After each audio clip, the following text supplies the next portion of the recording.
మీ business ఏదైనా మీ ఊర్లో promotion చేయాలంటే అది సుమన్ టీవీతోనే సాధ్యం. ఇప్పుడే సంప్రదించండి. చక్కగా పచ్చని పొలాల మధ్య మా పిల్లలు మేము చక్కగా జీవనాధారం చేసుకుండగా ఇది గాలి తుఫాను లాగా ఇది ఒక స్టీల్ పెన్ అనేది మా మధ్య వచ్చి చిత్తూరుపేటలో పడిపోయింది.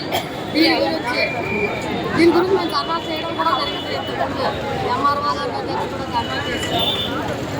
స్టీల్ ఇక్కడికి వచ్చాము, స్టీల్ పెన్ రావడం వల్ల చాలా దానివల్ల చాలా ప్రదేశం కూడా ఉంటుంది.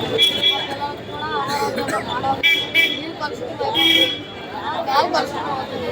దీనివల్ల ప్రమాదాలు కూడా జరగవచ్చు. మాకైతే స్టీల్ ప్లాంట్ వద్దని అనుకుంటున్నాము.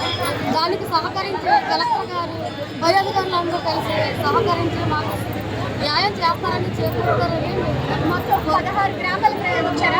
16 గ్రామాల ప్రజలు అందరూ కలిసి వచ్చే ధర్నాలు చేయడం.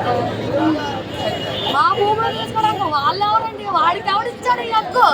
మా భూములు అయ్యే మా ఎత్తి చెమట చెప్పుకొని కష్టపడి పూలు పండించుకొస్తున్నాం. 6 నెలలు కష్టపడితే కానీ మా చేతుల వరకు రాదు ఆ పంట పొలం. వీడికి ఎవడండి ఇచ్చాడు?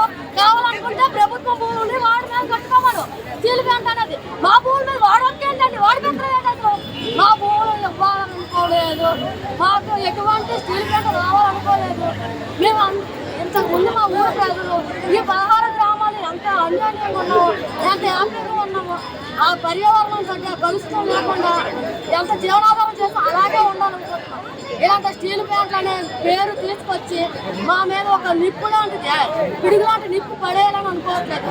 దీనికి సహకరించి మీడియా వాళ్ళు కూడా మీ సహకారం కూడా దానికి తోడు కలెక్టర్ గారు కూడా మాకు ఏదో ఒక విషయం ఇది స్టీల్ ప్లాంట్ మీకు రాదమ్మా అని చెప్పే ధర్నా చేస్తూనే ఉంటాం.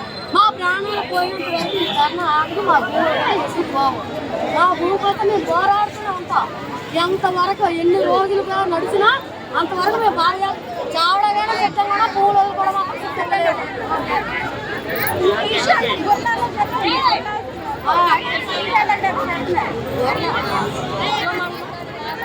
మండలం రమర్సింగ్ గ్రామం, మల్లిపురపేట గ్రామం, బెల్లానపేట గ్రామం, తెల్ల గ్రామం, వల్లాపురం మొత్తం 16 గ్రామాలుగా మొత్తం భూములన్నీ తీసేసి లేనిపోని తలకాయ నొప్పులు మా ఎత్తుచేసి మాకు మనశ్శాంతులు లేకుండా నిద్ర లేకుండా రాత్రి ఎక్కడికి వెళ్ళిపోతాండి. దానివల్ల పొల్యూషన్ అయిపోయి మా ఇల్లులు పాడైపోతుంది, మా పొల్లులు పాడైపోతుంది. మేము కూడా ఆరోగ్యంగా ఉంటాం, అనారోగ్యంగా పోతాం. మా పిల్లలు కూడా ఈ పచ్చని పొలాల్లో చక్కగా ప్రభుత్వం ఆస్వాదిస్తాం. ఇలాంటి తలకాయ దీనికి మీరు కూడా సహకారం చేయడం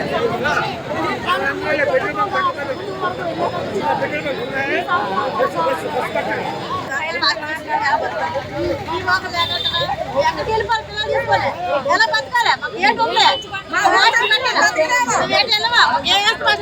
మా ఊళ్ళో ఊరిలో కావాలి, ఏ మా ఊళ్ళో కావాలి.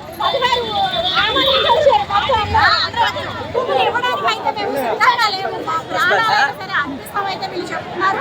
అంటే ఎన్ని రకాలుగా అంటే మాకు స్టీల్ ప్లాంట్ వద్దు, ఏమొద్దు, మా పచ్చని పొలాలు వీళ్ళు సర్వనాశనం చేయడానికి కోరుకున్నారు అనేసి అయితే వీళ్ళు విజయనగరం కలెక్టరేట్ వద్ద అయితే ఇక్కడ ధర్నా చేస్తున్నారని చెప్పొచ్చు. ఏదైనా సరే అంటే మొత్తం 16 గ్రామాల ప్రజలు ఇక్కడికి వచ్చి ఇక్కడ కలెక్టరేట్ గేటు బయట అయితే ధర్నా చేస్తున్నారని చెప్పొచ్చు. ఇక్కడ అంటే ఉదయం నుంచి కూడా ఇక్కడ ఉన్నారు. ఏదైతే కలెక్టర్ హామీ ఇచ్చినంత వరకు అంటే మీకు స్టీల్ ప్లాంట్ రాదు అని హామీ ఇచ్చినంత వరకు అయితే వీళ్ళ ధర్నాను అయితే విరమించుకోమని అయితే వీళ్ళు చెప్తున్నారు.